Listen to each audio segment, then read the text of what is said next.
Department of Ag. How are you, sir? Wherever you're comfortable.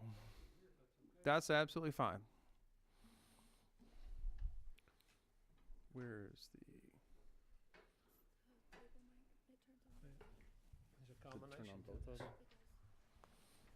Try that. Yes, sir. We're good. Mr. Chairman, members of the committee, good to see you today. Good to see you. And thank you for the opportunity to be here. It's we're very excited to bring you a report and have a couple of the chair, Madam Chair, has asked me to report on a couple of things too. And that when maybe we get a little past the budget, and then be delighted to take any questions that you have today. First, as a report, and we start in thanking you for what you did for us last year.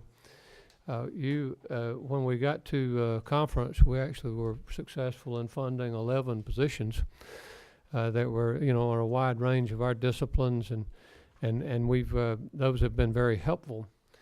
Part of my report to you today, though, is we'll kind of fold into our long-range plan from the department standpoint. We have named. And we'll hopefully strategically be talking about this over the next 5 years, is that it's just simply that agriculture makes life better. That's what we do. That's what the agency does. That's what the industry does.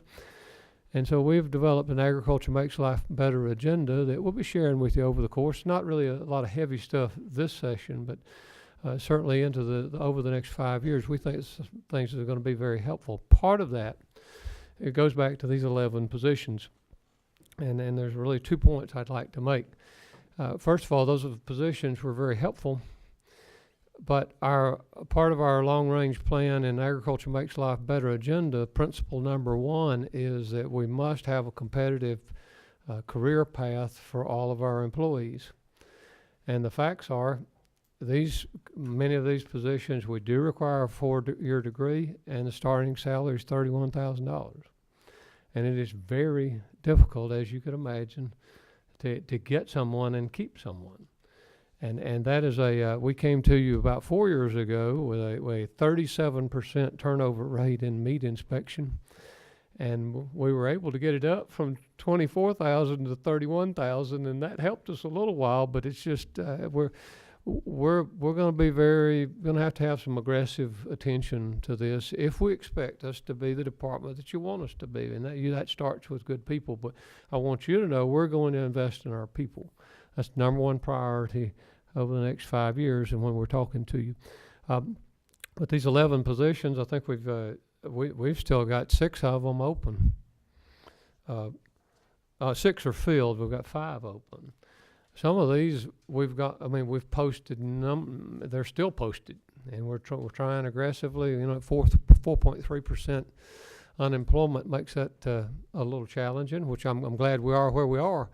But it's a competition issue for us, and we still are training ground for the federal government. Folks come to work for us for 18 months, and then they get, a $10,000, $12,000 raise, and it makes it very difficult. For the long term, that's an issue we do want to work on. I want to give you a quick Georgia Grown update, which we couldn't be. It's almost kind of not fair when you got 2 of your Georgia Grown members. I'm delighted that they are, but to kind of shoot and fish in the barrel with Representative Shaw and Representative Watson, active members in our program, over 800 license holders now. It's just going really, really well. Aggressive things we're doing with school nutrition that we'll be talking with you about in the coming weeks.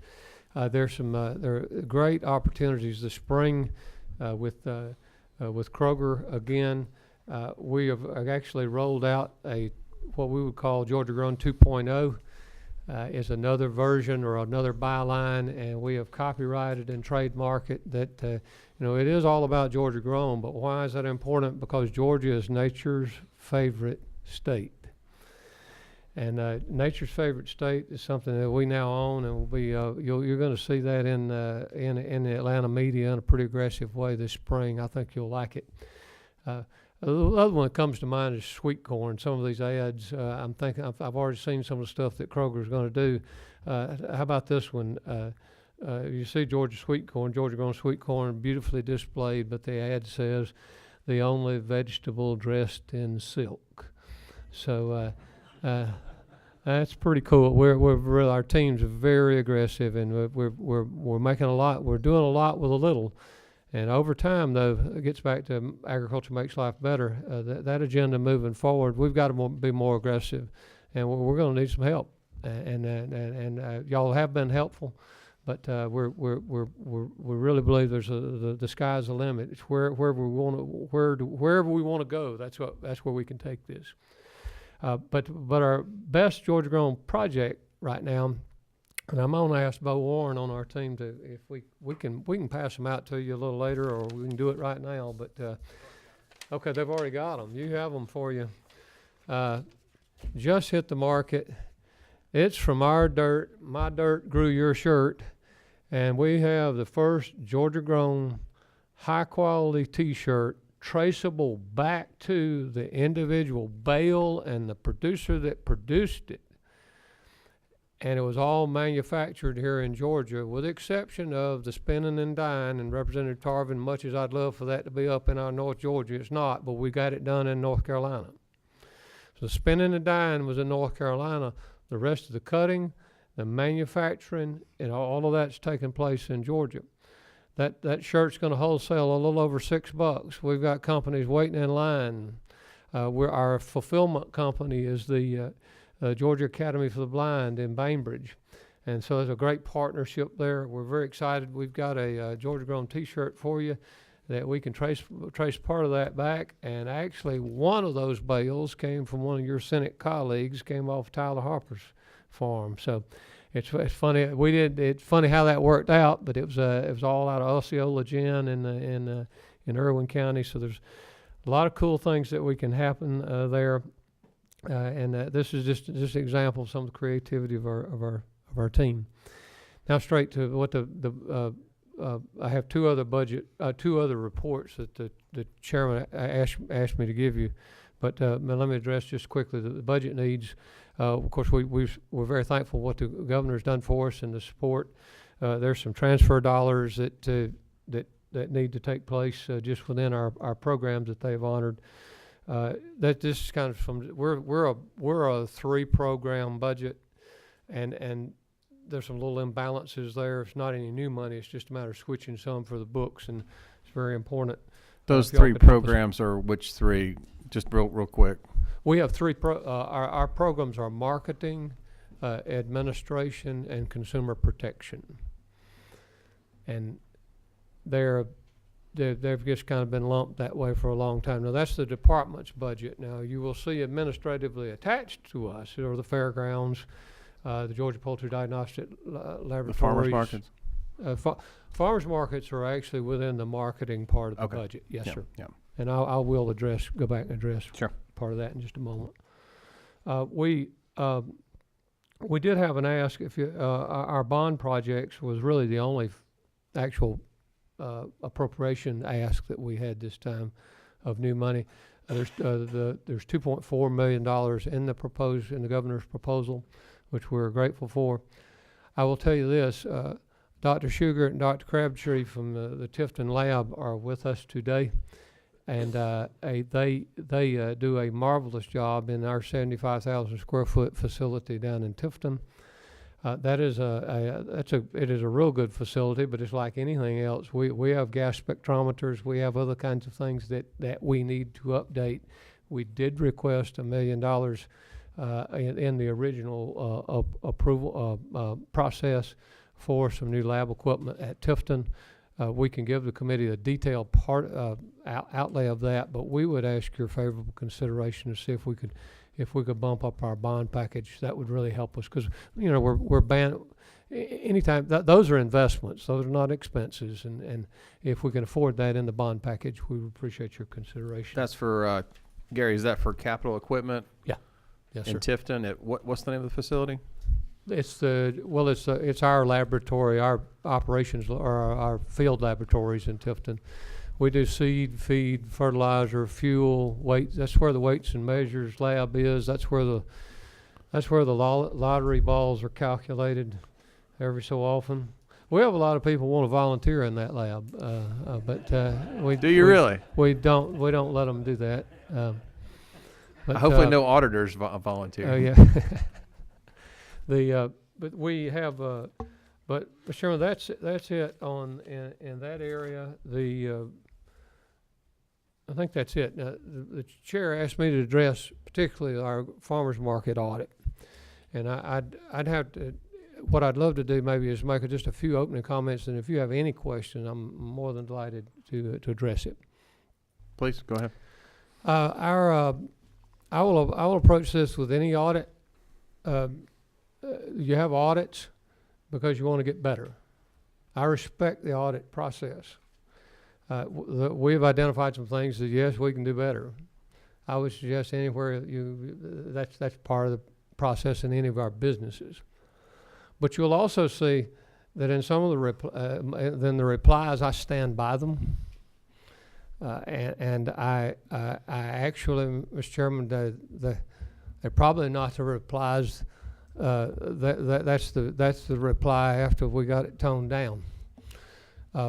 There were some things in the markets audit that insinuate that we do not run the state farmers market as a business, which it's very difficult when to, I respect the audit process, but when it started 18 months ago, it took 18 months to complete because they got pulled off on other things, and they're good people and they have a job to do. But I will tell you this: business practices every day at this market. Why did we get rid of a 17-person police force for 153 acres, like we did several years ago? And we have a great contract with Forest Park, and we've put probably about $1 million to the bottom of the line of the state. We got Forest Park Police now, not our own police department. We've closed 3 markets since I've been in this job. We've gone over to, and thankful to some creative work with Representative Nimmer. There's a market there that hadn't been collecting junk forever. Now it's a community market that they're very proud of, and we're proud we could transfer it. And we also had one of those situations where we inherited a 10-year lease at Columbus, but a fateful day of January 17th, 2017, I'll never forget, because that was the day that 10-year lease was up.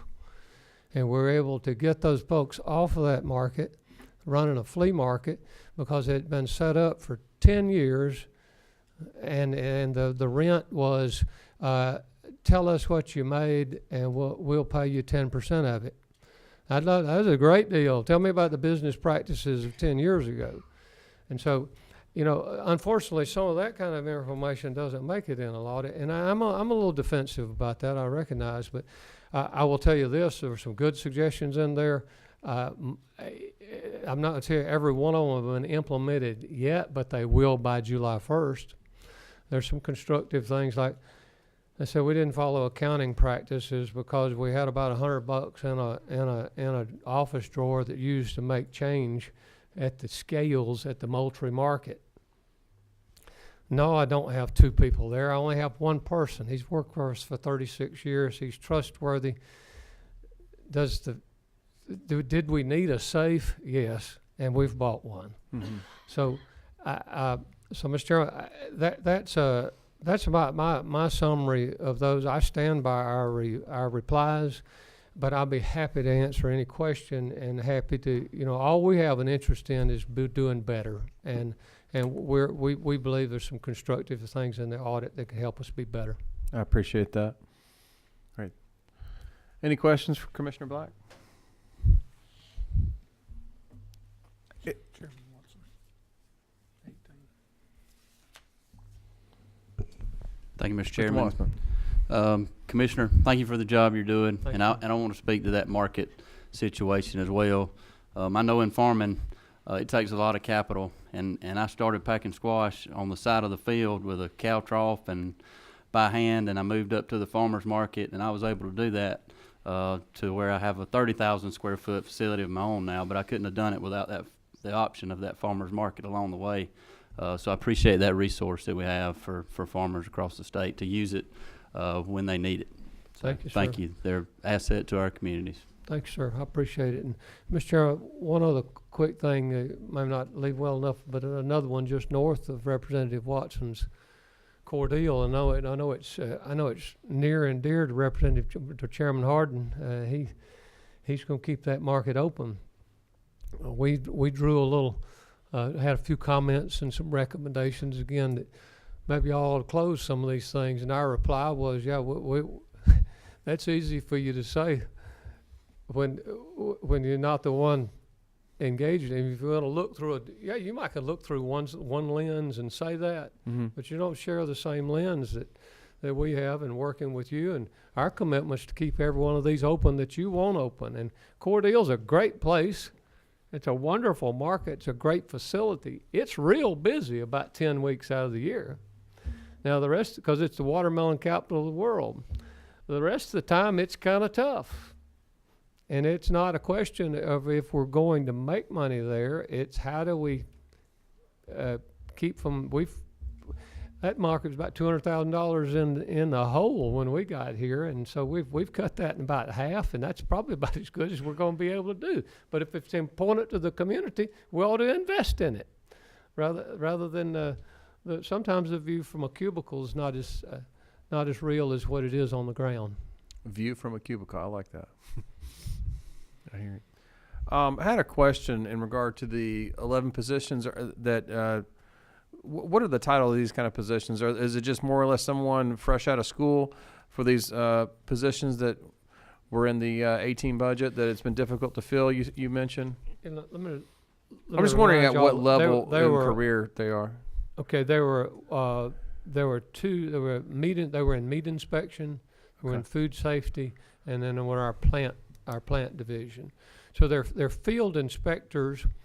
I will give you a great example of someone, a student just graduated. I don't remember if he did the 4-year program at ABAC or the Tifton campus of UGA. Just finished. Lives in Douglas. We have a South Georgia inspection job in the plant industry. So they might visit nurseries. They would visit. It might be a seed, checking feed and seed stores, that kind of thing. That young man, he's from Douglas and can't wait. I mean, boy, he came to work, and he's going to be really good for us. But trying to keep a fuel inspector in Atlanta is tough. Sure. Trying to keep a meat inspector in some of these places is one of our biggest challenges. You mentioned an average starting salary around $31,000.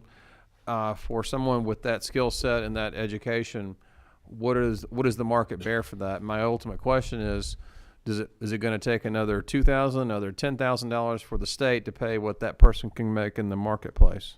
Well, that person can make in the marketplace something north of 40, and even more. I've kind of got 40 in my mind. We need to do some other market studies to be real specific about that. Okay. But it's. Where we are is the other great challenge, and y'all know this because you hear it from corrections officers, you hear it probably all across the board in state government. Is it this is one of the great agencies with a great heritage, and people used to come to work here and work their whole life, and it's not gonna happen anymore. And so we've got to if we want these. I want us to always have the best. I want to put a first string team on the field every day. And if we got to do that, we've got to be a little more competitive. Sure. Any other questions? I'm very grateful to you. Thank you very much. Thank you, sir.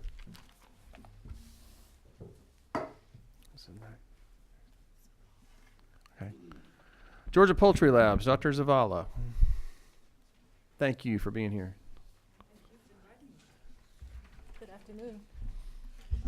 Good afternoon. My name is Dr. Louise Zavala. I'm the Executive Director of the Georgia Poultry Lab. I'm just going to take 1 minute to tell you a little bit what we do so you understand where the request is coming from. We're a nonprofit organization that is under contract with the Georgia Department of Agriculture. So we get our funds from the Department of Agriculture, but we're not truly a state agency. So we run the tests for the poultry industry basically to be able to move product between states and internationally. So the job we do with the tests that we do are really important for exports of poultry products to other countries. We also work with industry to control diseases when they happen. And we have, part of our mission is also to educate the public with the diorama we have at the Poultry Lab. But this request regards the part of our mission that has to do with the emergency response for avian influenza or bird flu. Our role in that is to work with the Georgia Department of Agriculture in getting in readiness. So we have all the equipment. We're responsible basically for the readiness and maintenance of the depopulation equipment for chickens. So what and one little sideline also, USDA has a lot of stake in that too. They give us some money every year to make sure that we exercise that equipment, but they cannot give us money to house it and protect it. So this is where this request is coming from. We're asking for an appropriation to basically house the equipment. It's a building to protect, maintain, and house the equipment. So basically it's a building with the electric and with the power and with the plumbing and with the slab and everything that we need to house the equipment so we can maintain it better. Where is this facility at? The Georgia Poultry Lab's in Gainesville, Georgia. And the 70,000 thereabouts is for facility improvements. Is that building an open air structure? You can't do a lot. No, the 69,000 had nothing to do with the building. Oh, okay. Yeah, that was for a freezer for dead chickens. That was basically for the logistics of the lab and the necropsy slope of the floor. It's the rest of it that has to do with the building for the emergency equipment, which basically is 139 for the building itself and 304 or so for everything that goes with the building and several other capital improvements to our lab. So if I understand you correctly, the USDA provides the equipment, but not the Correct. facility for the equipment. Out of 5 farmers, which is the unit of equipment we use to depopulate chickens, USDA got 3 of those, GDA got 2 of those. So they provide the equipment and they also give us some money every year to exercise that equipment. But one thing that they don't provide is anything to house or protect the equipment. Okay. Okay. Any questions for Dr. Zavala?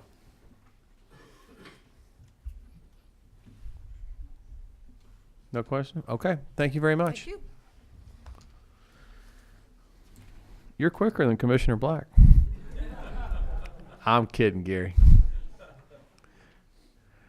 Soil and water conservation, Dr. Attaway.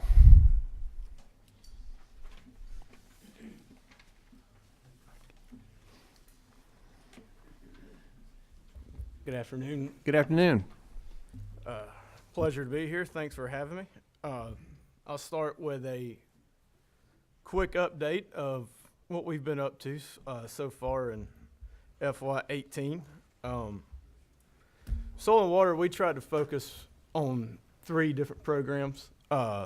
One would be what we call our urban department. Through that department, we run a erosion and sediment control education courses. That's been up and running since 2005, and since that time, we've educated almost 100,000 people through those classes. Contractors, anybody doing land disturbance activities have to have some degree of that certification. So far this fiscal year, we have educated 4,100 people through 637 classes. We've also reviewed and approved close to 1,100 erosion and sediment control plans. Those are plans the engineers design and have to go through our office for approval on the erosion and sediment control side of things before contractors or developers can get to work with that. We also have been assisting the 320 local issuing authorities throughout the state, providing support to 173 of those since July 1st.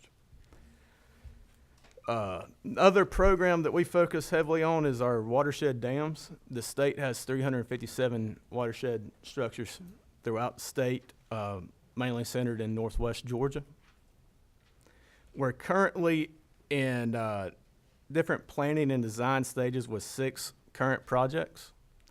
We're also, with the help through NRCS, some federal funding, doing 26 dam assessments. And what those assessments will do will allow us to target what dams we need to work on. These watershed structures were mainly built in the 60s and 70s. Were designed as flow control and erosion and sediment control help for the neighborhoods around them. They were a great idea, but as you can imagine, planning a structure in the 60s in Cobb County or Fulton County, that area looks a lot different than it does today. The risk of flooding has increased. More concrete means more water into the structure.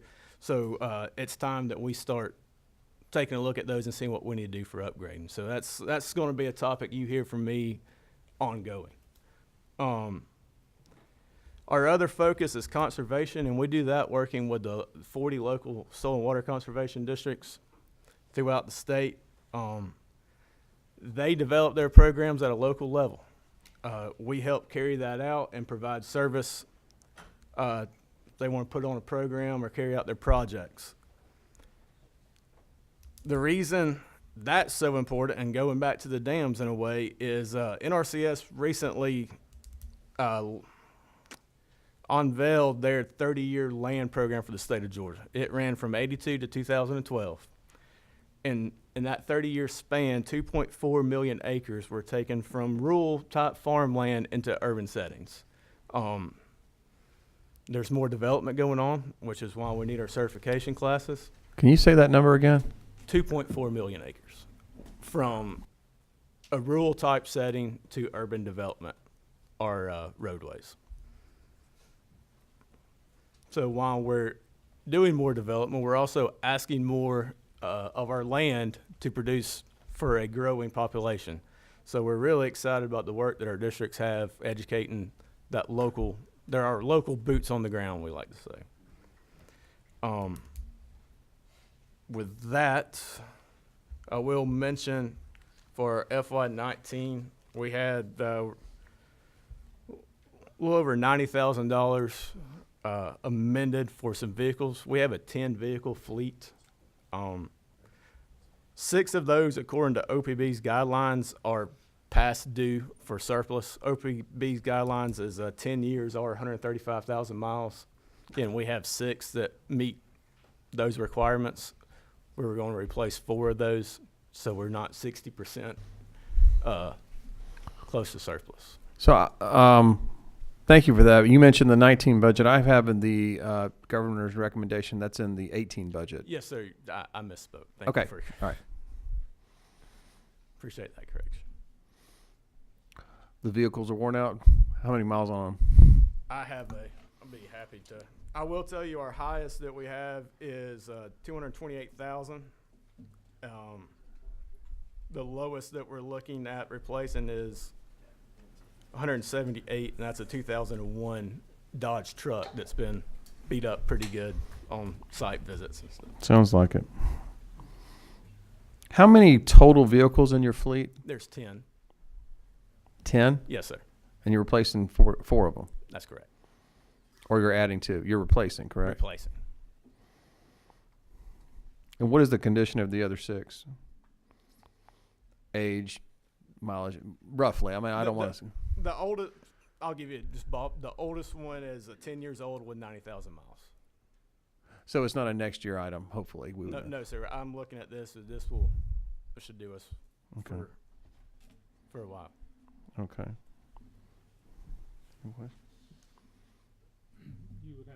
You would have 2 more. You would have 2 more that might be a FY19. You got 2 more that are over 135, correct?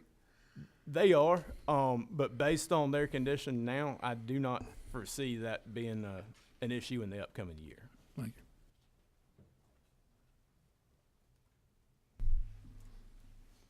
Hey, any other questions? Can you touch on the restructure that commenced back in July Sure. and how that's going right now? Sure. So in July, we lost 11 employees. 3 of those were secretaries and offices that we had that were closed down, and OPB and us were able to find them other employment through the state. 8 were transferred to the Cooperative Extension Service. And without trying to speak for them, those positions have become water educators. And they're centralized in all different parts of the state, focusing on water issues within that region. Our office remains doing the erosion and sediment control plans, the watershed dam structures, overseeing the Green Book, and working with the conservation districts throughout the state. And about how many employees did you have immediately before that?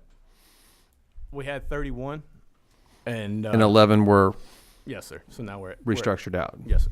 Now we're Okay. at 20. You're at 20 now. Yes, sir. Okay. So you don't have any open positions or what have you. They're all filled. Well, our positions that I'm budgeted for are filled. Yes, sir. Okay. Got it. Would love some more help. I understand. To steal a quote from the Ag Commissioner, we're doing a lot with a little. That is popular today. Any other questions?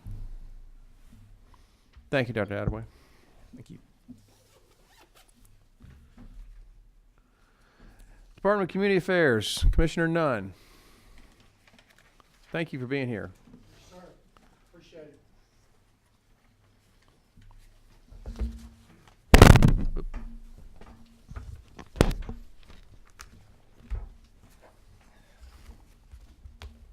I apologize in advance for my voice. I think I've got the same cough issues that put Penny's son in the hospital, so apologies Hopefully for not that bad. Good afternoon, and thank you, Mr. Chairman and members of the committee. It's a delight to be here today, and I appreciate the opportunity on the occasion of my first budget hearing as DCA Commissioner. Clearly, I'm a rookie because unlike Commissioner Black, I didn't bring T-shirts. So while I may be relatively new in my role, I'm joined today by our Chief Operating Officer, John Ellis, who recently celebrated his 25th anniversary with DCA. I understand you've got a full afternoon, so I'll move quickly with prepared remarks and then happy to entertain any questions you might have. As a brief reminder about DCA's program breadth, I'll highlight our 3 primary areas of focus, which are community planning, housing, and then community and economic development. Everything we do supports our mission, which is to help build strong, vibrant communities across the state. I'm certainly not going to mention all of the 65 to 70 different programs that we currently administer, but I will highlight a few along with their funding sources. On the whole, DCA's historical funding has been comprised of approximately 70% federal funds, 23% state appropriations, and 7% other funds. In terms of planning, the first of the 3 elements that I mentioned, we administer a number of planning programs designed to help communities envision and prepare for their future. Several of the more notable include the Downtown Development and Main Street programs, which are included in the DCA base budget with no proposed changes. Also, DCA is responsible for administering the state's comprehensive planning program. And in this regard, we work closely with our partners in the 12 regional commissions.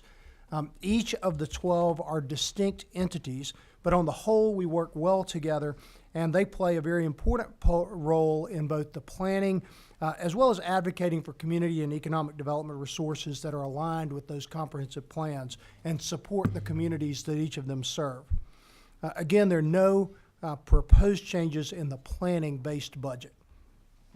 Shifting gears to housing, DCA also serves as the state's housing agency. And in this capacity, we administer the Housing Tax Credit Program.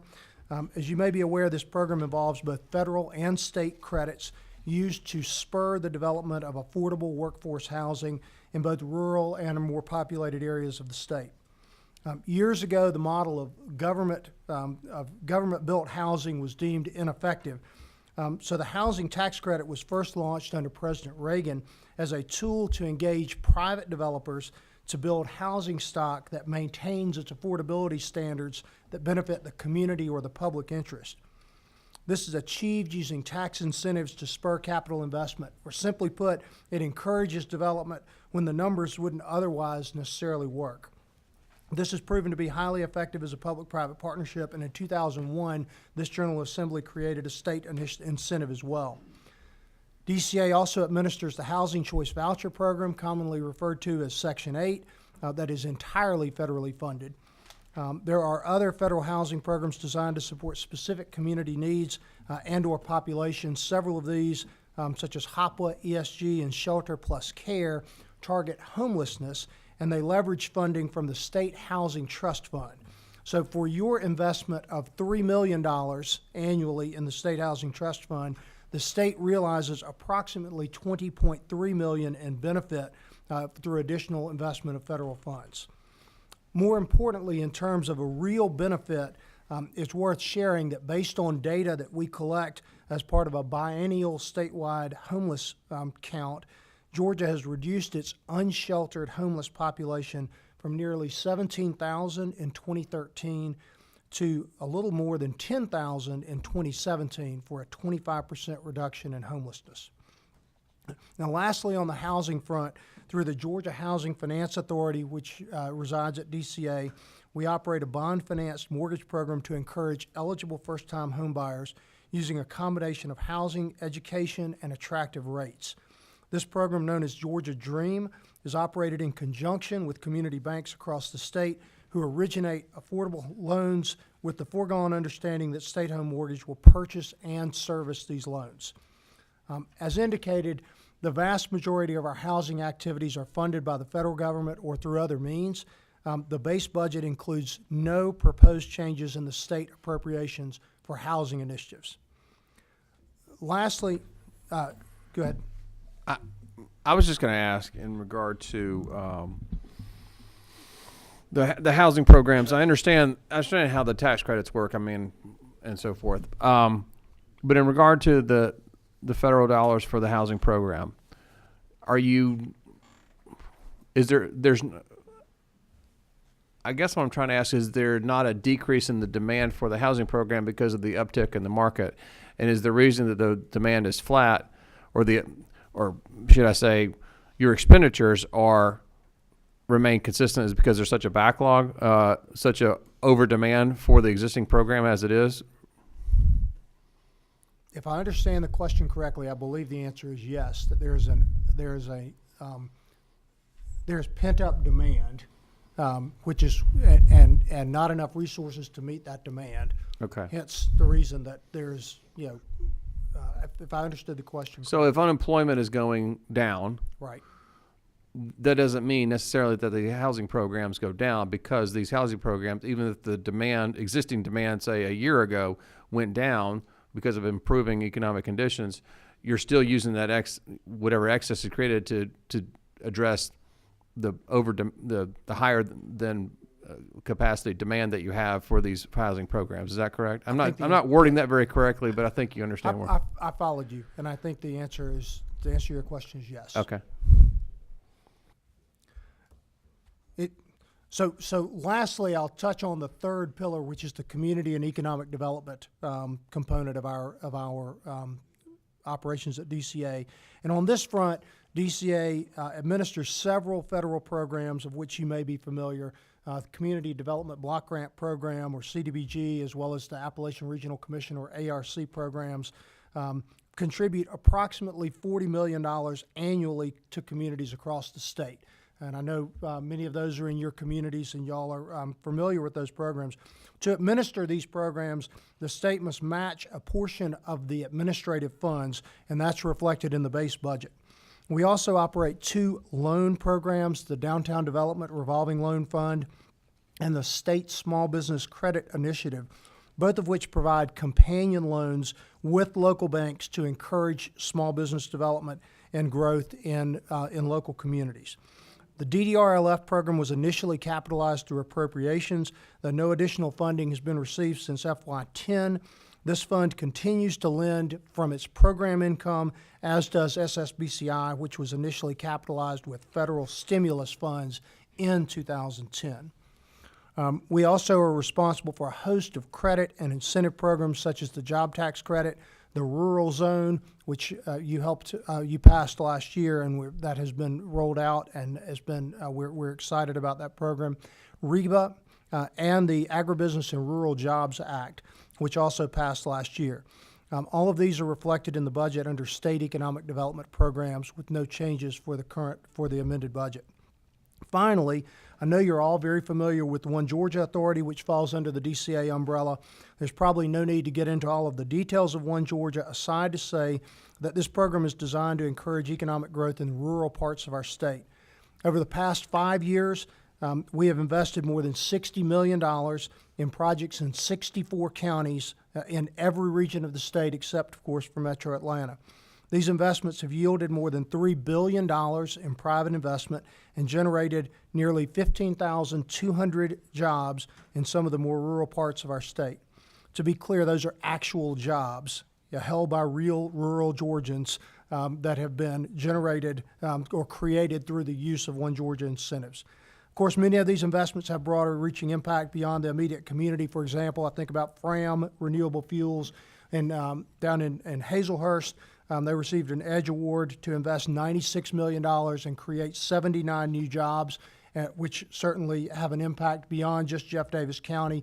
Similarly, WL Plastics in Bullock County received One Georgia incentives to create 60 new jobs and invest $12.8 million in the community. In the amended FY18 budget, we are requesting an additional $10 million in One Georgia funds for purposes of beach renourishment projects after the hurricane damage that affected our coastline last year. Pending approval of these funds, the program will be developed and approved by the One Georgia Board, and it will be similar to other One Georgia programs that require an application with detailed engineering and cost estimates, and is subject to approval by the board. Thank you for mentioning that. I don't know if the committee had, but I had a question about the $10 million. So I know there's a number of beach rehabilitation, renourishment That's right. programs going on specifically at Tybee. Can you tell me what this money will be spent on? Is it contractors? Is it equipment? Is it a combination? And at which exact beaches and islands and so forth? So as to the first part of the question, it would be all of the above. As to the second part of that question, these funds would be available for communities, up and down the coast, from Tybee to St. Simons. And we know that we have, there is a significant need. And so this amount, which is an educated estimate to address that need, would be available for communities to apply for, similar to the One Georgia equity process. Where do you anticipate the largest amount of need? Would it be Tybee? Would it be Right. I guess Cumberland would be south of that. Right. So I know that there is, from our regional resources on the coast, I know there is need up and down the coast. Tybee certainly is one that comes to mind as having had conversations with people from that represent that area. But I think that the program would be available to any and all of those communities who can demonstrate an impact and a need, and then put together the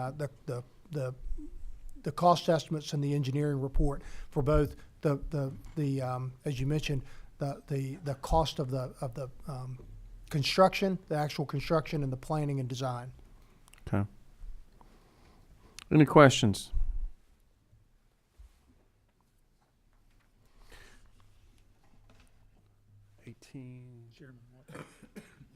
Chairman Watson. Thank you, Mr. Chairman. Commissioner, appreciate you being here. Just wanted to, I know you mentioned the regional commissions. Yep. And I know there was an audit that was released last year, and there were some concerning things in the audit dealing with 3 of the regional commissions.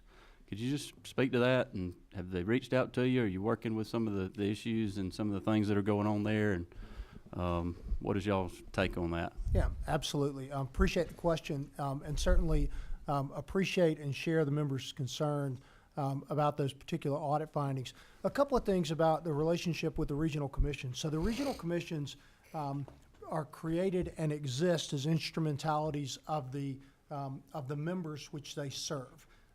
Their primary function is planning, which is also aligns with DCA. And so DCA intersects with the regional commissions in really 3 or 4 different manners. One, our board is responsible for approving the boundaries of the regional commissions, or establishing their memberships, if you will. 2, we engage or enter into a contract annually with each of the 12 that is focused on the planning element of our programs and of their mission. And so, we engage with them. We provide training to them and with them, and then we monitor all of the work that they do on behalf of the communities they serve. Thirdly, we recognizing that there are significant state funds that are expended through the regional commissions. We engage with audits in that annual performance audit. I should note that each of the regional commissions also has an independent financial audit that's conducted. Their boards engage an independent audit firm. They do provide us a copy of that annual financial audit, but the performance audit really looks at their operations. We feel like that the performance audit process has been working well. I will tell you from my earliest days at DCA, one of the early performance audits that I was privy to highlighted the need for DCA to engage more effectively with each of the regional commissions, and I committed to that, and I meet on a regular basis with each of the 12 members of their or executive directors. I spend time with them emphasizing the importance of some of the things that from time to time get outlined in the performance audits. There have been several performance audits over the past couple of years that have identified either specific dysfunction within a particular entity, or perhaps have identified some areas for improvement. And there's always been a very high level of responsiveness to that by the individual regional commissions that were audited. Typically what I will do is I will meet with the individual regional commissions after those audits come out. And this year I have not had a chance to sit down with each of the 3 executive directors. However, I have had conversations proactively with one of those who you were talking to. The chairman of their board reached out to me within my first weeks as DCA commissioner and addressed with me some of the concerns that had been outlined in this, and committed to addressing those concerns on behalf of the board. That is certainly a follow-up item for me. But we feel like that the performance audit process is working well, though I share your concerns with some of the feedback in this most recent round of audits. Okay. Are they considered state employees under your department, No. through your department? No, they do not. They do not report through our department. They report to their boards. Okay. Their executive, and that actually has been one of the feedbacks. One of the prior findings in performance audits has been the importance of, and I've had this conversation together with several executive directors and the chairmen of their board, is the importance of the board on an annual basis reviewing that executive director and providing them with feedback, because that is who they report to. They report to their boards, not to DCA. Okay. Okay. Representative Cook. Thank you, Mr. Chairman. Quick question, if you could explain to me, I know you mentioned the, and I'm sorry, doubling back to the $10 million ask for the beach nourishment projects. And I understand the application process and how some of that works, but can you kind of flesh out for me what that how you came up with that estimate at all? Because it's, frankly, with all due respect, it seems a little vague, particularly when we've had some, like Soil and Water, for instance, come together. They need 4 vehicles. This is what it's for. And, I love a nice beach, but. Right. Well, to be clear, DCA is not going to be conducting the beach renourishment project. So similar to other equity grant programs, what we would expect, and again, understanding that there is a significant need up and down the coast with 3 successive hurricanes You had significant beach erosion up and down the coast. We've already begun work on Jekyll, and that gives us a basis for some educated estimate on the 10 million. We know that the costs are significant from an engineering standpoint and then an actual execution on the beach renourishment up the coast. We know that we have significant need in St. Simons and in Tybee, our two municipalities that reside up and down the coast, and I cannot articulate nor can I quantify the actual need up and down the coast. That this appropriation request is simply acknowledging the fact that we do have a need up and down the coast, and that will have to be done by private third-party contractors in conjunction with those municipalities that don't have, or communities that don't have the resources, and that will be looking to the state for that assistance. The way that the One Georgia program works is, we require all of the engineering reports and the cost estimates to back up any reimbursement for those activities. So I'm sorry I'm not able to give you more concrete of this is the precise cost it's going to take in Chatham County or in McIntosh County or in Glenn County, but that was the basis. Okay, follow up if I could, Mr. Chairman. So I'm assuming that with these communities, though, they most likely have had their project lists are already developed. So when they come for application, that do y'all have an idea that what this 10 million would it cover? Maybe half of the project list for all the communities, or y'all expecting it just to go to a few? And this might be getting a little ahead of the game, but I'm just trying to, it is big picture is not a huge number, but right. But at the same time, it's still $10 million. So absolutely, I understand, and I don't have that information. Okay, all right, thank you.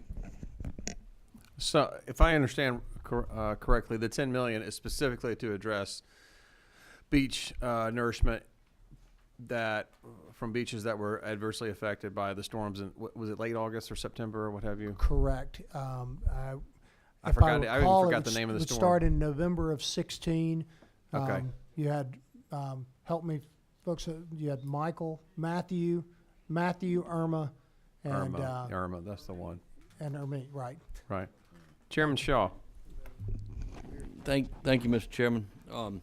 I'm just following up to Representative Cook's question as well, because it just seems like it would be something that would be better suited if we just did something through DNR or something. But are you guys going to work directly with these communities, like the loan or the grant would go to the city of Tybee Island? That's exactly right. Okay, so that would make sense. Thank you. Yes, thank you. Commissioner, I had a couple of questions. About a year and a half ago, I served on a military affairs working group and had a couple of questions in regard to the Community Defense Initiative grant. How is that going? Can you give us an overview of that? So the Governor's Defense Initiative might be best reserved for my colleague Pat Wilson at GDEC. Okay. There is one of the line items, and I apologize I didn't go line item by line item in your tracking sheet. There is one line item that reflects a $250,000 for the Community Defense Initiative grant. Yeah, exactly. That's part of the Governor's Defense Initiative, and that is that's simply additional funding for that initiative that One Georgia would be directed to provide. Okay. And the Military Family Support Center in my area, how is that going? I'll have to get back to you on that. I apologize, sir. Okay. Going back to just jumping around in regard to housing, how is the statewide Independent Living Council going? I'll get back to you on that. I apologize. Okay.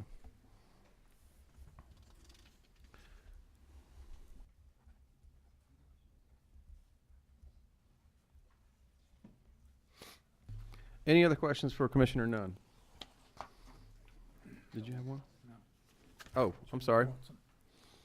Chairman Watson. Just one more follow-up on the regional commissions. Do you feel that they're all equally effective across all 12 of them, or how does that play out for you? So, yeah, if you think about 12 individual organizations or entities that that exist for similar purposes, I think it would be almost an anomaly to say you had all 12 of them functioning equally well. I know that we certainly have some stars amongst the regional commissions, and the great thing is that as a group, they work well to borrow off of the learnings of those stars. There have been a couple, and I alluded to a prior year performance audit. There have been a couple that we have put some specific attention to trying to enhance, both from a leadership standpoint as well as some of the programmatic areas, and we feel like we're making progress there. But no, I don't believe that they're all equal, but I feel like they're all moving in the right direction.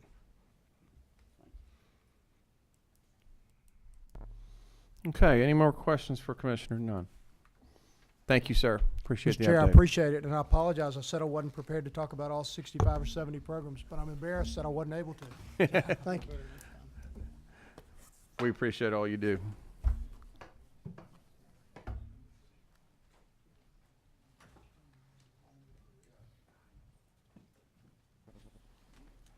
It's going to be extremely political as to what we spent first. Commissioner Wilson.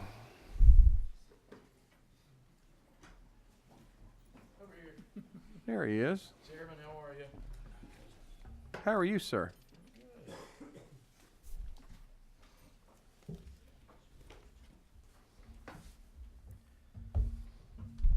So thank you all for your time today. If you haven't heard, the state of Georgia is for the 5th year in a row the #1 state in the nation to do business, and yeah, you may not have heard that before.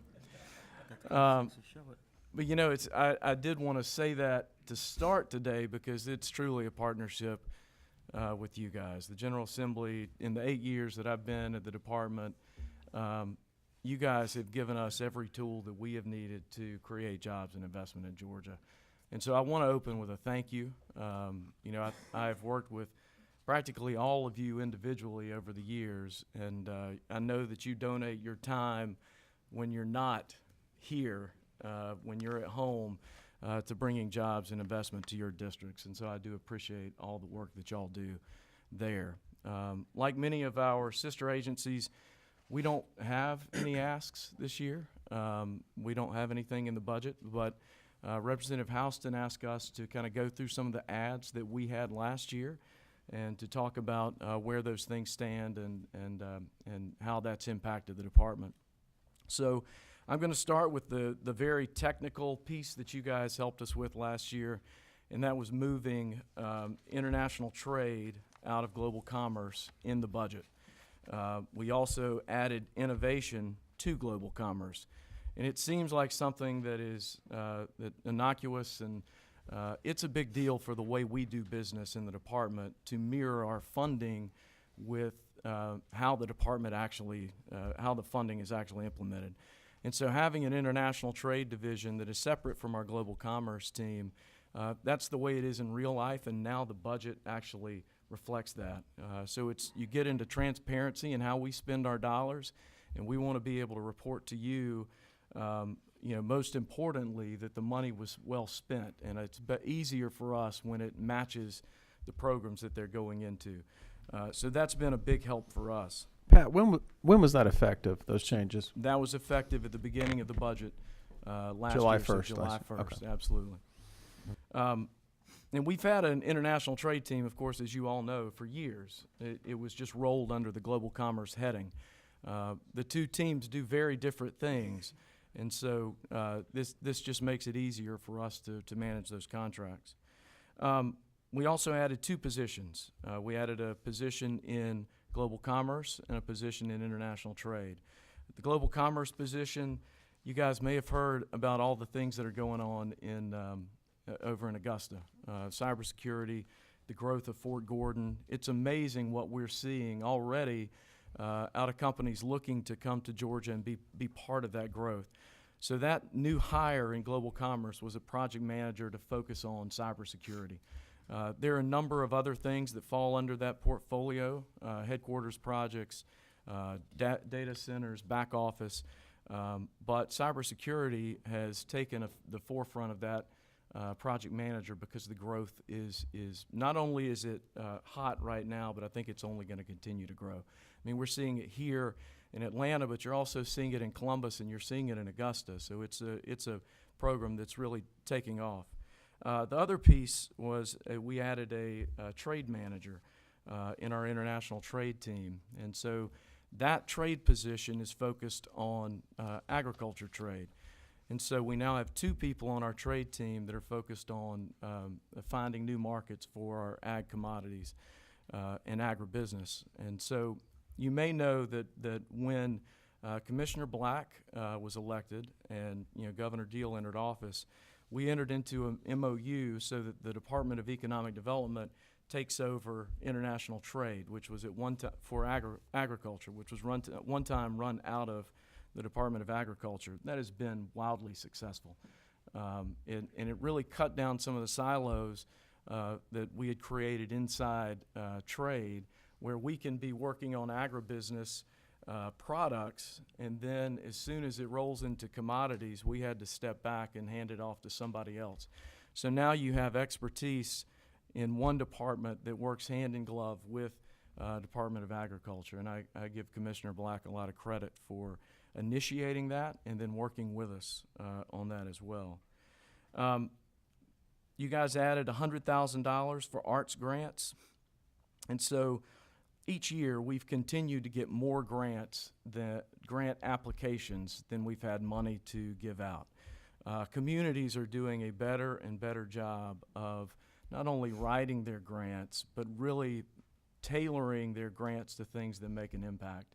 And so through the Vibrant Communities grants that Senator Hill created and your committee has supported, which really focus on Tier 1, Tier 2 communities, smaller organizations.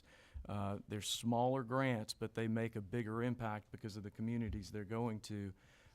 I truly believe that we're making a difference in the arts through these grants. So we appreciate what you did there as well. And then we had an additional $50,000 for tourism marketing. Georgia has, out of our entire department during the recession, tourism probably took a bigger hit than anybody else. Tourism marketing was cut tremendously.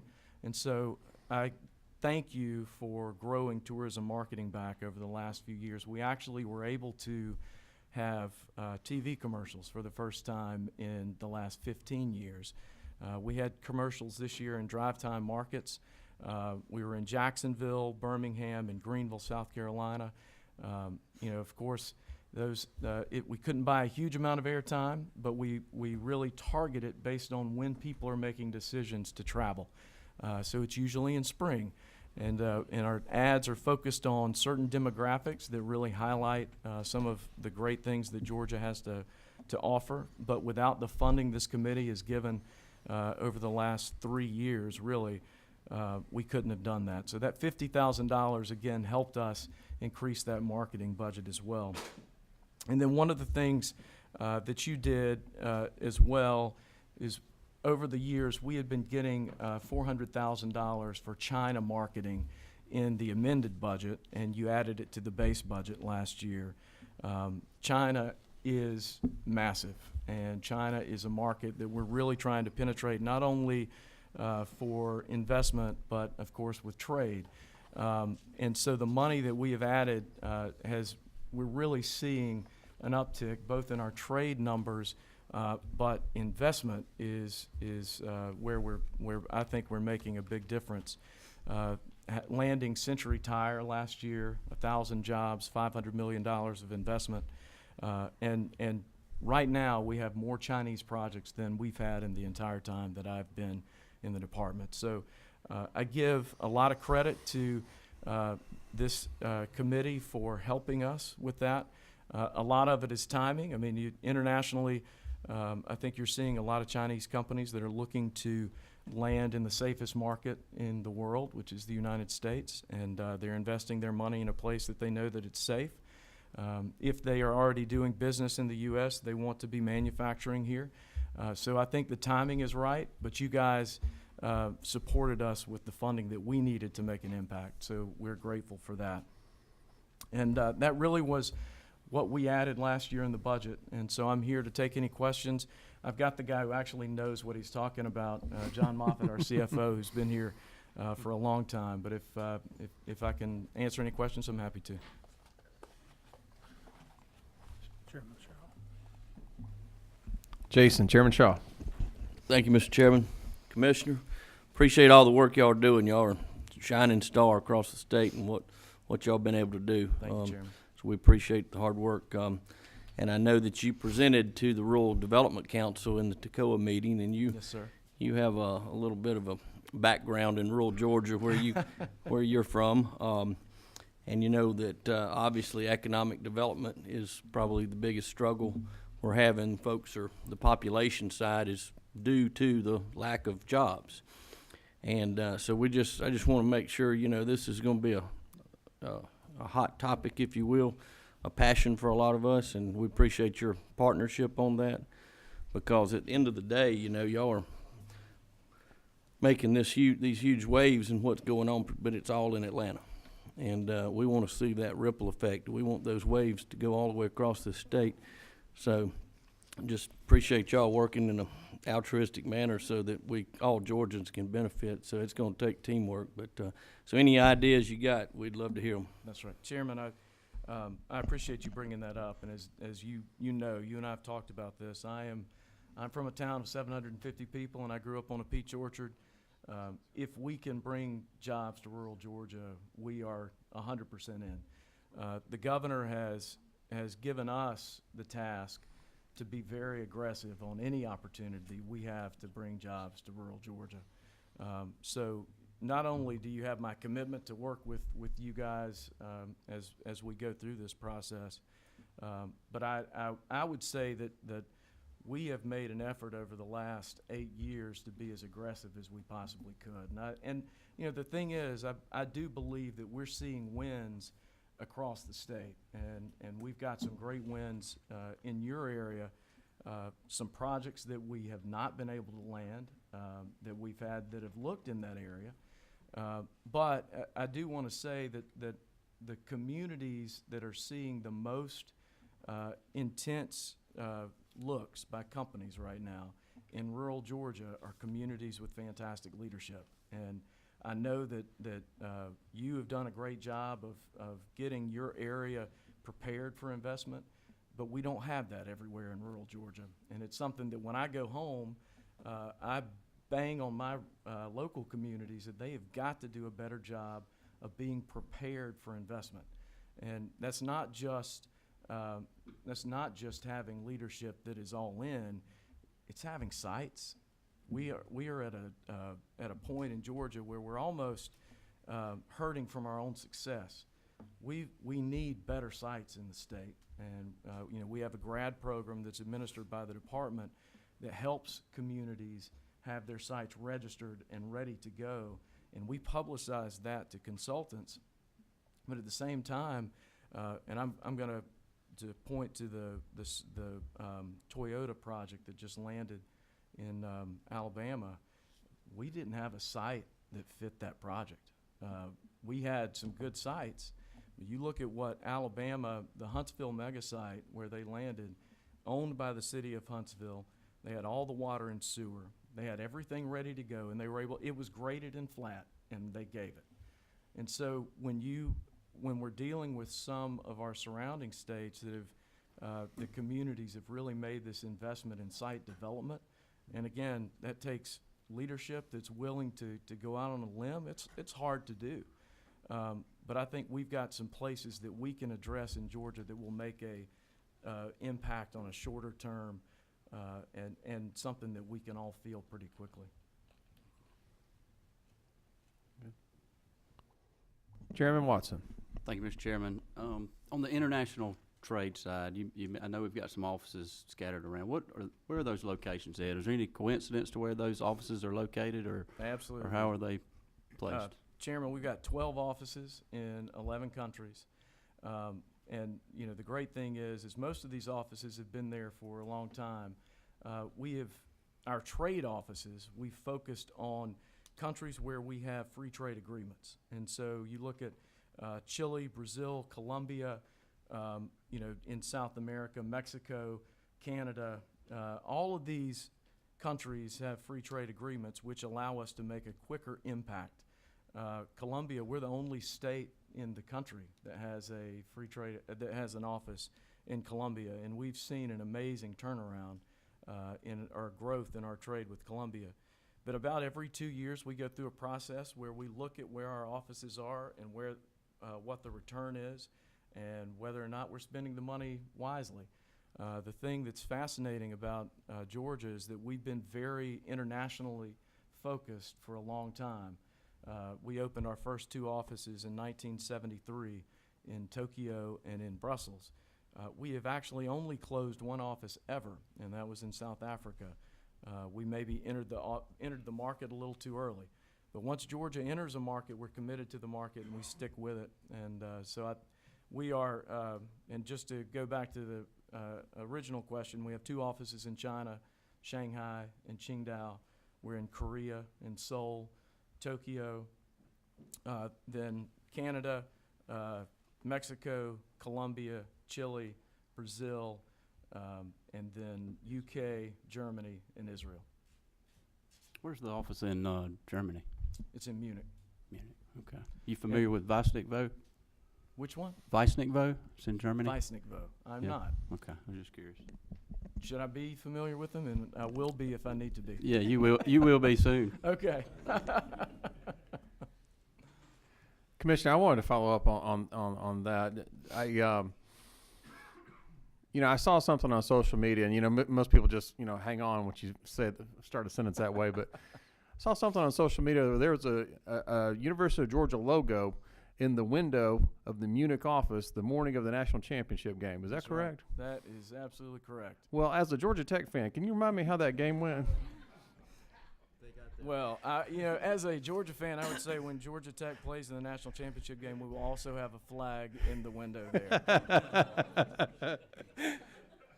there. Touche. I'll let you know when that happens. You mentioned the 100,000 of Council Arts. We operate. We pride ourselves on very conservative in regard to how we spend money. Can you, in regard to the additional 100,000 for the Council of Arts, can you tell me about where that went and how you see that expenditure going forward? The most recent 100,000 that you just mentioned a moment ago, where was that sent? And future requests, where will they likely be requested to go? Of course. And so I'm going to let John kind of boil down on the weeds, but I can get you a list of where every one of those grants went. But John, you.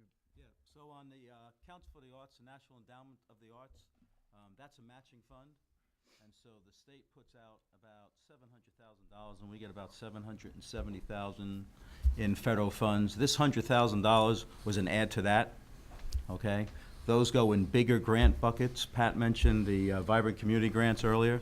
Those are those grants that go out to the communities in those rural areas that don't have the expertise in writing the grants. But what this does, it's going to allow, we have a lot of grants that meet the criteria to get the funding, but we don't have enough funding. So this is going to be able to expand that program to give money to other, people that are applying for these grants and get the funding out to them. Okay. John, so the Council for the Arts is significantly smaller than it was at its peak. Sure. They had 12 people that worked for them. They're down to 4. Yeah, they had 13 employees at one time and over $3 million in state funds. They're down to 4 people, and they're down about just over $700,000 in state funding now. So but this money, mighty. That's right. They do a great job. This money helps us bring down that additional federal match. Got it. Okay. I forgot to mention one thing. We have a new analyst working with us in the budget office, Morgan Hall. Morgan, wait, raise your hand.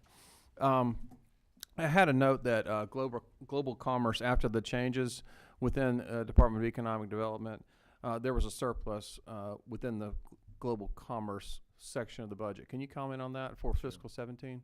So we had a tremendous amount of attrition in global commerce. So some empty positions for a while. Got it. Okay. And so that the end of the year, we had a good bit of personnel funds that we ended up having to return back. But all the slots are full at this point. And so for the first time in a long time, we are at full capacity. Commissioner, in all seriousness, talking about, or is that this attrition that you were talking about, is this a one-time back in spring of 17? This is something that we've had to kind of change how we hire.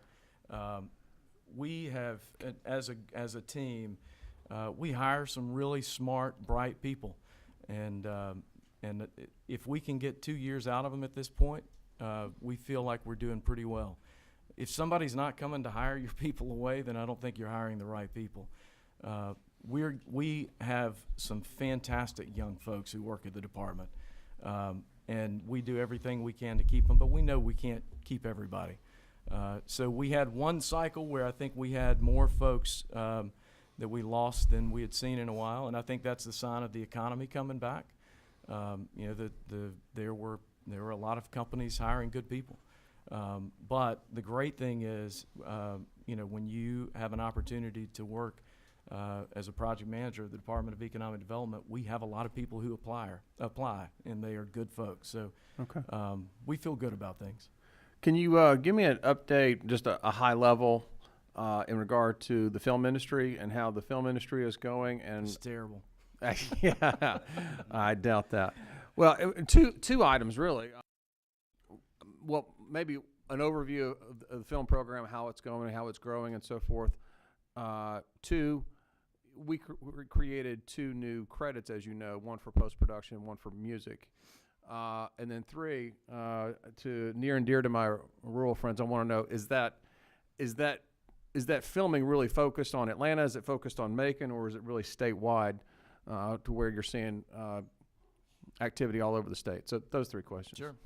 So just a general overview of the film industry, it's still booming. Last year we had a $9.5 billion impact, up from $240 million 10 years ago, employing roughly 62,000 people across the state. I mean, it's booming. And the great thing is we don't see an end in sight as long as we continue as a state to keep supporting the industry. Workforce is growing, not only through attracting people from other states that have gotten rid of their tax credit, but also through the academy, the Georgia Film Academy, and the great work that they're doing over there. I don't know if you saw yesterday, it was announced that Ozzie Aru, who was the COO at Tyler Perry Studios, is now purchasing Tyler Perry's old studio as he has moved to Fort McPherson. And so we've got another major studio that's going to be here in Atlanta. Atlanta continues to attract, of course, a good bit of studio presence, and that comes down to ability to get in and out of Atlanta very quickly and bring talent in and out of Atlanta. But Covington, we're seeing 3 Ring studios develop in Covington. And I know that my friend Patrick Millsaps is doing some work down in Albany as well, working on studios there. Most of the film work is still probably in the metro area, and that comes down to union issues and being able to, once you get out of a certain 50-mile radius, then it increases their per diems, and so it just increases the amount of the film itself. That being said, we're seeing more and more film across the state, and that's from Dade County to all the way down to Camden County. And so we're excited about, and I think as theaters or as producers continue to shoot in certain areas, they're going to have to continue to grow where they're shooting so it doesn't look recognizable from something that was shot there before. You're going to see more and more growth outside of Atlanta, especially, and one thing that I commend my friends in Savannah for doing is adding their own tax credit if you film in Savannah on top of what the state has added, and it's made a huge impact in Savannah as far as production has gone up tremendously since then. So, if you're giving a state of the industry, I'd say it is about as good as it could possibly be right now. Fantastic. There's also one thing I forgot is, yes, sir. is the new tax credits, the post-production and the music tax credits. So we just finished the rules and regs on those for, I guess it was January 1st when we released the rules and regs so that they would be applicable for this calendar year. So we haven't seen enough to report back yet on what that impact is going to be. But okay. But I'd be happy to talk about that probably this time next year. Can you tell us about the visitor center at the airport? How's that going? It's fantastic. I mean, it's amazing that we did not have a visitor center at the airport. Yeah. For all When these did years. it open? So we are 2 years in. February would be 2 years. And so the first year we managed it with part-time staff and volunteer staff out of Georgia State University. And what we found is we needed some full-time people there to answer questions. And I would recommend the next time y'all are going through the airport, stop in and say hello to them. They're fantastic folks. Well, let me ask you something out of just total ignorance, and maybe people on the committee know where it is, but if I'm checking in for a Delta flight at the South Terminal, how do I walk to the visitor center exactly? So the better way to describe it is when you come up out of the plane train to collect your bags, okay, right? So you come up the escalator, right, and it's directly, I guess, about 2 o'clock from that. So you come up, and all those to the people are right a standing little right bit, there. okay. Yeah, just to the right. It's about 2 o'clock. And so it's right there when people come out of up the escalator. Very easy to find, sure, and very well done. Okay. And then the last question, there were some new vehicles in the most recent budget. Is that addressing your needs? About how big is your fleet now? So our fleet is 10. And so we are, so we have 9 new vehicles. Nine in Atlanta. We have one down at one of our individual visitor centers down in Plains. And so we're all good. Great. Any questions for the commissioner? Pat, John, thank you very much. Thank you, guys. Thank you all. There we go. Okay. Commissioner Williams, our former colleague.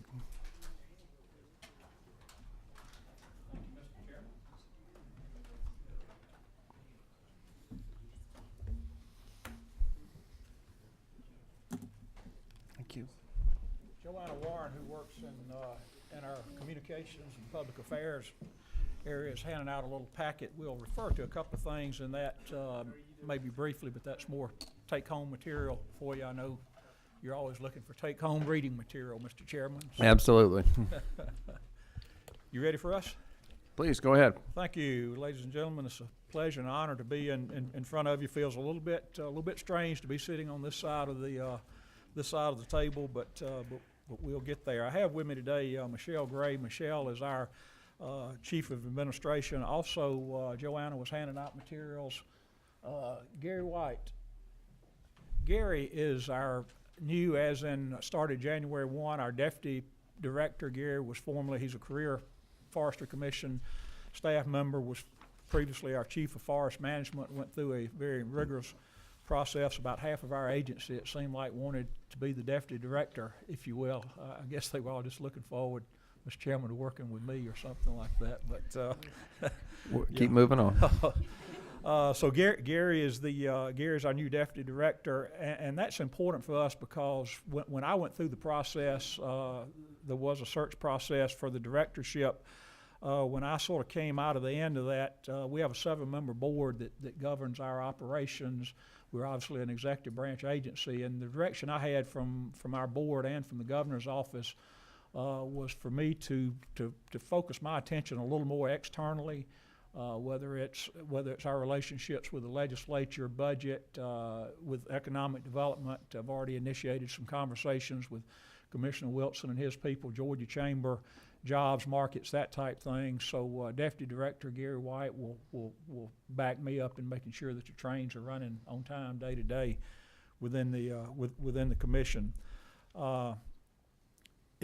Just a little bit of recap. Most of you know who we are. You've heard the commission present in previous years. Some of you, Chairman Nummer, are very familiar with what we do. But since the late 40s, the Georgia Forestry Commission has been the state agency charged with the protection and management of Georgia's forest resources. And when we say Georgia's forest resources, I would just ask you to keep in mind that in the state of Georgia, we're really talking about 2 out of every 3 acres in the state of Georgia are forested property. That's 24 million acres that are in forest in Georgia.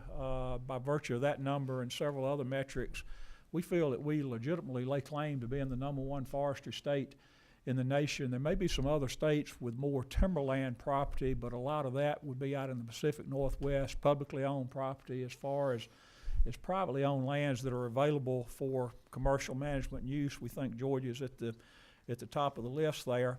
And I was asked when I took over as director of the commission, what is my goal? And Mr. Chairman, my response was, we're the #1 forestry state in the nation. To me, it's pretty basic that we should have the #1 state forestry agency in the nation, that being the Georgia Forestry Commission. And I would submit to you, we may already be there. We're held up and looked at by a lot of our peers, both in the Southeast and elsewhere, as sort of a model of how to run a state forestry agency. But if we're not there, we will aspire to get there. And if we are there, we will aspire to even get better, even if we are there.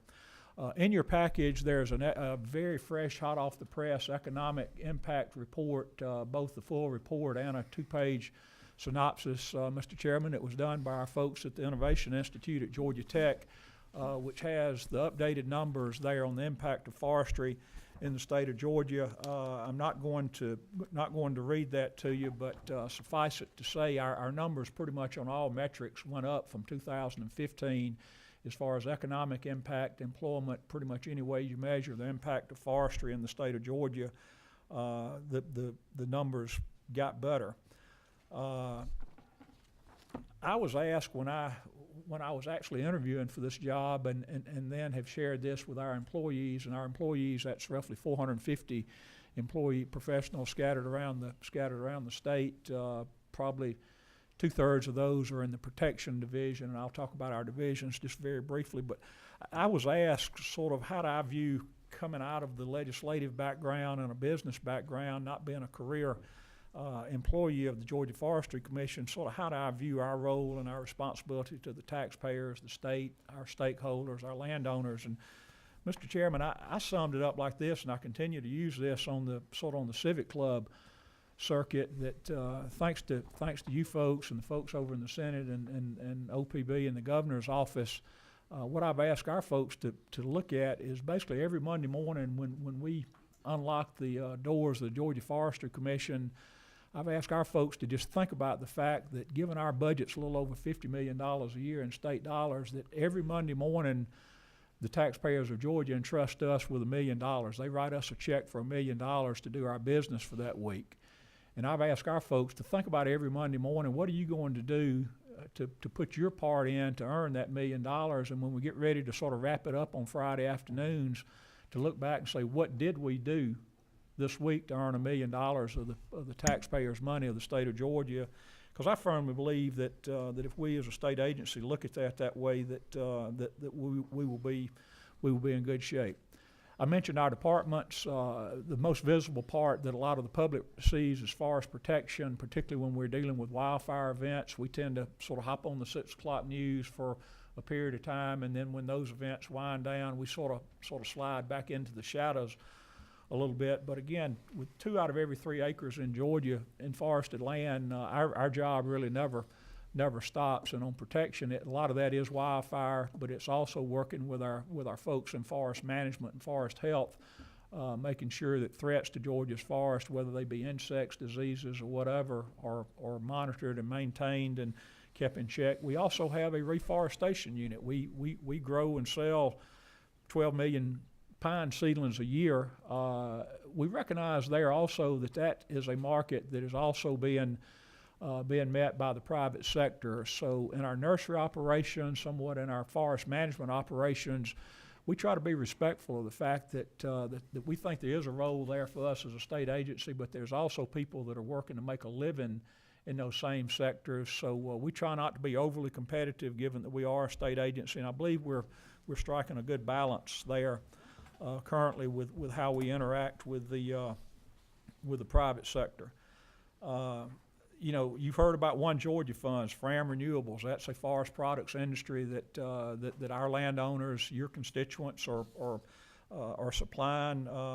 You know, you heard Commissioner Black talk about staffing challenges, and Mr. Chairman, if there's one thing that in this new position that keeps me up at night, it is the staffing challenges that we face. As I said, 450 employees around the state. Over 300 of those are generally on the forest protection side of things. We hire new forest rangers at a salary somewhere not quite $29,000 a year. If those individuals don't have a commercial driver's license when they come on board, they have to get one very quickly, because all of our truck transport equipment now requires a CDL. So we bring them on at $28,000 and change. They get them a CDL. They get some seat time on a bulldozer, putting out fires, plowing fire breaks and whatnot. And then we see immediate churn there with them going into the private sector. You know, they can double their salary pretty much driving an 18-wheeler truck with the construction sector coming back. There's jobs there. So we're deeply concerned about our turnover and attrition. What is your attrition, Chuck, just roughly? Do you know what that number is? Is it 5%, 25%? North of 25, probably between 25 and 50 on a 2-year basis. If you look at our new ranger hires that we bring on board, we think we're spending around $75,000 to get those folks trained and equipped and ready to go. So we can quantify that number, Mr. Chairman. That's one thing that I want to do sooner rather than later, is to look at that and try to figure out, you know, can we address it some on how we recruit, where we recruit, those type things. But at the end of the day, we know you can't take those kind of things to the grocery store and buy groceries. So, and I know we're not alone as a state agency. We heard Commissioner Black talk about his challenges. I think those other challenges are out there, and I truly believe that at some point we as a state are going to have to step back and sort of re-examine that total issue. That's bigger than what my job is, but in the meantime, we're going to manage through it as best we can, but it continues to be a challenge for us. Facilities, again, we've got facilities all over the state. You'll see in the amended budget some money for major repair and renovation. Part of what we're seeing is that our facilities, a lot of them are getting old, and our equipment is changing. So equipment literally that at one time fit within the truck sheds and whatnot no longer fits there. You know, most of our South Georgia transports now are tractor trailer rigs or low boys. It's much easier to get those in and out when you have pull through equipment buildings. Most of our equipment buildings, the older ones, are back into, and when you're back in a tractor trailer with a bulldozer on it, and that gets to be a little bit of a challenge. So we'll be looking at that. The legislature and the governor have been good to us the past few years, and certainly I inherited that. I had nothing to do with it. We were talking about One Georgia funds. We're replacing a couple of Cessna airplanes. Airplanes have pretty much taken over from the old-fashioned fire towers now for monitoring wildfire. And also thanks to those of you on this committee, some of you in particular, we're now training our pilots on 2 brand new single-engine air tankers that were built in Albany, Georgia by Georgians, by the Thrush Corporation. High-performance airplanes that will have the ability to carry 500 gallons of water each and help us in wildfire suppression. And again, that was One Georgia funds that helped that. It put Georgians to work building those planes, and it will keep Georgians and our forest land protected. So I don't want to spend too much time on that. Did you say that's a single-engine aircraft? It's a single-engine air tanker, an 800 horsepower GE turboprop engine. It's a hot rod. And it holds 500 gallons? Holds 500 gallons of At water. 7 pounds, well, 8 pounds. 8 pounds a gallon. That's a lot of water. We'll take off in 1,500 feet when you put the throttle all the way forward. It's going to be I don't want to say a game changer, but it's going to significantly impact our ability to fight wildfire. Wow. Okay. So, on the equipment front, we had some numbers in the big budget for equipment. The governor's office actually moved I think $3 million up into the amended budget. That is primarily for truck transports to move our equipment. Our firefighting equipment is getting larger and larger. That's just sort of the way the firefighting industry is moving towards larger equipment that can move quicker, plow larger, fire breaks faster, and that type thing. These are trailers? Straight trucks and trailers. Okay. Most of what we will actually probably be replacing, we're going to have to revisit now that we've seen the governor's budget recommendation. We've got to revisit our priorities, but last year it was mostly bulldozers. This coming year it will be mostly transports. I will add, Mr. Chairman, that over the past several years, Chairman Terry England and I have had some vigorous conversations ourselves, given that he, as we all know, enjoys the world of heavy equipment, and I, as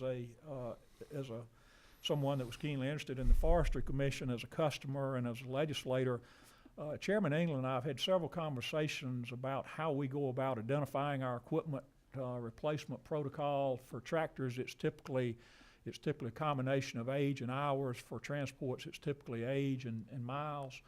We are going to be looking at that. We recognize that we are most of that equipment is really emergency response equipment, and so we're going to be looking there at are we most efficiently identifying that equipment, getting the most use out of it we can for the taxpayer, making sure that we're keeping our employees in good, safe equipment, but yet making sure that we're appropriate guardians of the taxpayer dollars. We will also be looking at some of our issues about how we maintain equipment and that type thing as we move ahead. So nothing earth-shaking to report there, other than to say we will be looking at that. As I mentioned, on the amended budget, really other than moving that $3 million in one-time funds for equipment and some MRR money, really no changes. We're obviously supportive of the governor's budget. You will see $150,000 in there to design and actually add on to our Macon hangar. When you've got $2.2 million in new airplanes coming, we don't want to leave those sitting out in the weather for a lot of different reasons. And our Macon hangar now, again, with our aircraft fleet taking on a more and more important role, we're basically out of space at our Macon hangar. How many square footage would that 150,000 buy? That's a good question. I do not know. Do you know, Ms. Michelle? You can send it, email it later if you want. All right, we'll get you that number. Okay. And so, really, Mr. Chairman, without getting too far into the weeds, and we'll get as far into the weeds as you and the committee desire, that is really where we are. I know your focus today is on the amended budget, and that's what we wanted to focus on ourselves. And with that, I will stand for any questions. Any questions for our former colleague? Let's don't leave him alone completely. Representative Tarvin. Thank you, sir. I remember some of those discussions on that equipment, and the question was, we drive a farm tractor, the wheels fall off of it, and but I think what we decided was that, of course, we don't have the fires like they do out west, but when you got somebody cutting a fire line or fire break, we had some instances where dozers quit and the people had to flee the woods, and where a person could get out on a dozer, I know those would be rare instances, but I think some of that equipment we replaced last year was pretty well useless even for resale very much. So, but I'm a person that doesn't want to spend money, so I'm sure that you're looking at those things and making sure they are worn out. And a lot of these would be flatbed trucks to haul dozers on. Yes. The twin axle, not tractor trailers. Yeah, some, again, in South Georgia, pretty much all of our transports now are tractor trailers or lowboy units, if you will, again, because the dozers have gotten just so large now to the point that really you can't legally or safely transport them even on tandem axle straight trucks, if you will. So we're in the process of really having to update our transport fleet to keep up with sort of what the state of the art is on the dozer units themselves. And to your point, again, what we're striving to do is to find that balance between putting our people that could find themselves on the backside of a significant wildfire event and a piece of equipment, a dozer. We're obviously moving to environmental cabs on pretty much everything. About half of our fleet now is environmental cabs. But we recognize that is a different use for a piece of equipment than if you're out here grading on a shopping center parking lot or whatnot. One of the things we've talked about doing is having some conversations maybe with other state agencies, whether it be GDOT or DNR or corrections or whoever, that may use similar type equipment but don't use it in an emergency response scenario. So rather than us just taking a dozer and putting it on the surplus list and then maybe seeing it or maybe not, is to have a protocol where we identify a year in advance what we think we will be surplus and obviously subject to the appropriations process. And then those folks, if they need a dozer if DNR needs a dozer on a WMA, rather than going out and buying a new one or, buying a pig and a poke off of an auction site, maybe they identify that one and target it and say, hey, we'll just wait on this one that forestry is going to surplus, in a year. We think that just makes sense from the taxpayer standpoint. Thank you very much. And I think some of that equipment they got rid of last year was pretty well obsolete. Yeah. So, and one of the problems we run into, again, you'll have older equipment, relative low hours, but then you start running into parts availability problems and that type thing, and that gets to be a challenge for us as well as just getting parts for that older equipment. Chairman Shaw. Thank you, Mr. Chairman. Well, we're glad you're where you are, Chuck, and not that we don't miss you on this side, but we know that you're qualified and you're doing a good job. We're proud of you. And thank you, Mr. Chairman. Those of us that live in the part of the state where there's a lot of forest production, we understand that all the challenges. Just to give y'all a little history, though, the main problem we got when we have a forest wildfire anymore is, if you look back 30 years ago, the private sector is the one that fought the fire, and all these timber companies had tons of units and bulldozers, and they would fight the fires, and the state would only do a little small portion. Now it's the opposite. Those guys, they expect us to do it. And not that that's a bad thing, but that's the reality. But in terms of just how dangerous it is and how important it is to get these enviro cabs, I'll just tell you what happened in my area last week. Mr. Turner from Berrien County was on his tractor, and he was doing some controlled burn, and he's going across his pond dam, and the fire gets up so bad that he couldn't see, so he hits a little hole on the side of the pond dam. Tractor goes in the water, he gets thrown off into the fire and killed him. And that happened last week, and that's what your rangers deal with every day they go out there.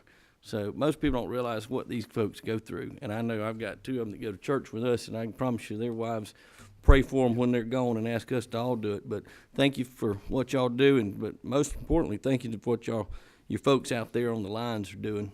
And it's tough work.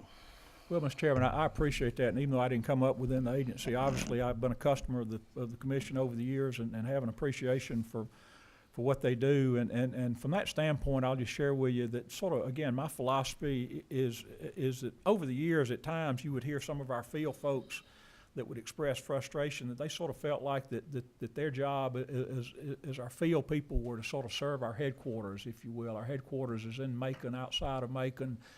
And what I have said, Mr. Chairman, is that in the 4 months now I've been on board, I don't think I've seen a customer walk through the front door of our headquarters building in Macon yet. But every time I'm out in the field, I see customers walking in our county offices, our district offices, the phone ringing and whatnot. So I basically challenged our headquarters folks to adopt the mindset that the field doesn't serve us, we serve the field. Those are the folks getting the job done out there, interacting with our landowners, whether it's in forest management or fire protection or seedlings or whatever. And again, that's sort of the philosophy we're going to try to make sure that we have throughout the agency, is that the management exists to serve the field, not vice versa. Thank Any other questions for Chuck? Can we call you Chuck? Yes, sir, you can call me anything you Okay. want. Just don't call me late to a meeting. No, I wouldn't do that. Just on the amended 18 budget, we talked about the $3 million. That's for truck transports, for trailers and straight trucks. I understand the additional hangar space to protect the investment in the airplanes. The 330,000. Which office is that improvements for, and what are those improvements? That is a number of different offices. Oh. Do we have a breakdown, Michelle, in there? Can you just make a note to send that to us? That'd be great. Yeah. Be glad to get it to you. All right. I don't see any other questions. Okay. Thank you. Thank you. Thank you, Mr. Commissioner. Last but not least,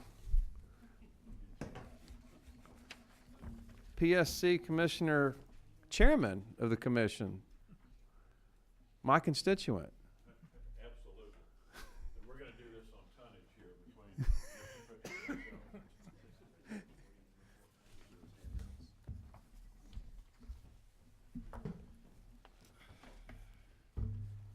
Yeah, I hated to give up the first spot in the rotation because I couldn't get here in time. So thank you for moving me to last. Absolutely. Glad to.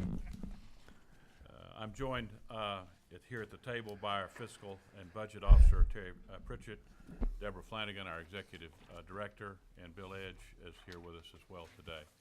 The Chairwoman had asked for some updates on the fiscal year budget 2018, and we had received full funding actually to pay our National Association dues and the National Regulatory Research Institute dues, which are a great value to the Commission.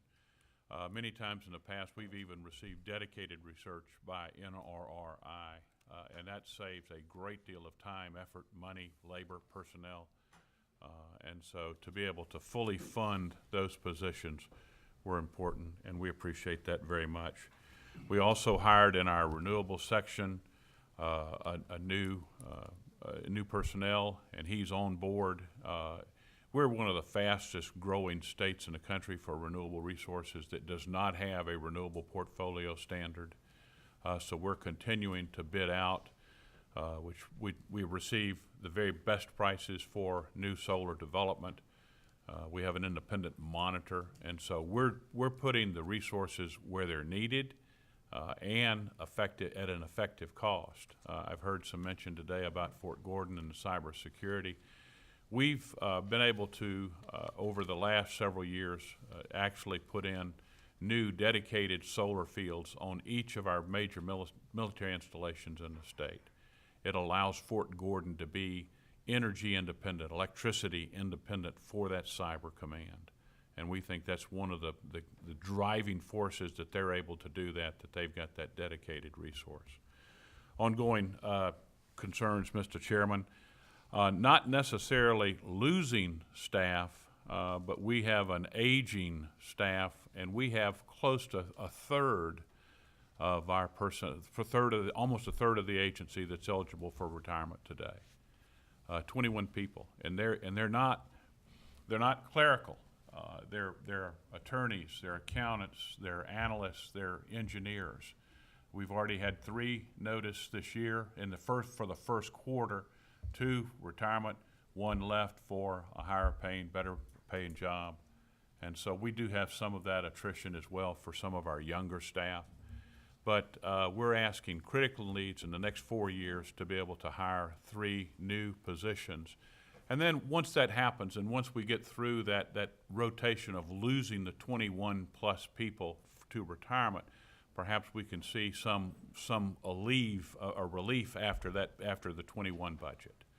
But right now, we can't just start an analyst or an engineer or an attorney and have them be up to speed for some of the very technical and critical issues that these staff members face. They've got to have some time to cross-train, to work with our other staff, to be able to put them in place, to be able to do the very critical job that we expect them to do.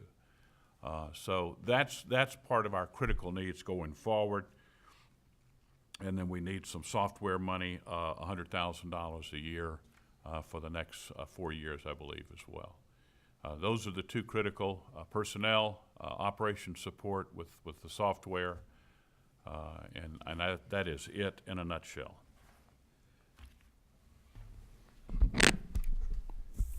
Thank you, Commissioner Wise. Is the chair would just like to ask a question? The 100,000 annually. What's the name of that software? And I don't see it in the amended 18 tracking sheet, or it's not in my version It's either. just operation support. I don't have the names of the software and the equipment. A lot of Microsoft software plus to run the servers and server databases that we have. So each one of them, we got a lot of security software on there. Mm. And about 2 years ago, representative that was on this committee came over and looked at our infrastructure, and we had equipment that was 10, 12 years old, servers that were just crashing. We couldn't get our emails out, and they put, this panel put in $100,000 to help us through that initial phase. Mm-hmm. But that's an ongoing, replacing laptops, replacing printers, and the servers. So that's just like ongoing maintenance and replacement that we do. So we got that for 2 years in a row, and we're asking that be reinstated. And before the turn down in 2008, that's about what we were spending per year just to keep all of the technology up to date for the Right. staff. The staff was much larger, and the technology's got much cheaper. So it kind of has balanced out since then. So we're trying to get back to what we were before, so we can maintain a state-of-the-art environment over there for our people. Okay. Representative Tarbin. The $100,000 for software update, it was already in the 2018 fiscal budget, and it will be in the 2019. It's not a request for amended budget. No, we're just making the committee Thank you. aware Thank you, that sir. these are Got it, critical got it, needs. okay. Thank you, sir. Thank you.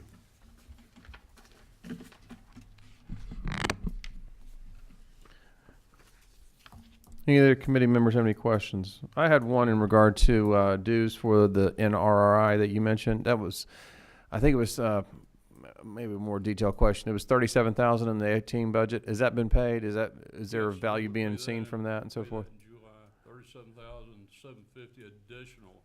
First time in 9 years we've been able to fully pay. What they divide is that staff among the states and the. This is one of those areas of the budget cut during the recession, was it not? Okay. Right. So we're back to, where we can pay our commitment. We were short paying it, and that's all we had. It's either a person or, that. So we wanted to keep the few people that we had that was hanging on. Okay. So. All right. Any committee members have any other questions? All right. I'm sorry. No, I'm just tickled to death that you're not asking anything about Plant Vogel, just as an aside We've outside already the. been, that's on a whole different day. We'll talk about that later. I represent Dalton and parts of Dalton and Chickamauga and Lafayette, who are all city suppliers of power, so I'm hearing something back through the background, so we'll talk about that later. Your CEO put out a piece last week and did an interview with the local paper, which was as descriptive and a positive report as you could possibly do. And Dalton has been an integral part, Sure. albeit a small part, to this project, but has been supportive through the whole process. They're, well, I don't need my phone. They're quite a unique utility, 75% commercial, 25 residential, which is, once that is swapped a little bit. That's quite the opposite of most people, and I will say they've been very forward thinking, and most people up there don't know they're into other, besides nuclear, they're into other generation methods, including the solar there. They're co-owners of Vogel 1 and 2 in the Two- same two percentage. coal And again, hydroelectric also. that's one of the great benefits to the state. Many of these other agencies that we've heard speak before us only can do economic development if you have reasonable, reliable, dependable energy needs, and it's served by Oglethorpe, by MEAG, by the city of Dalton, and Georgia Power. Okay. I think we're done. Media adjourned.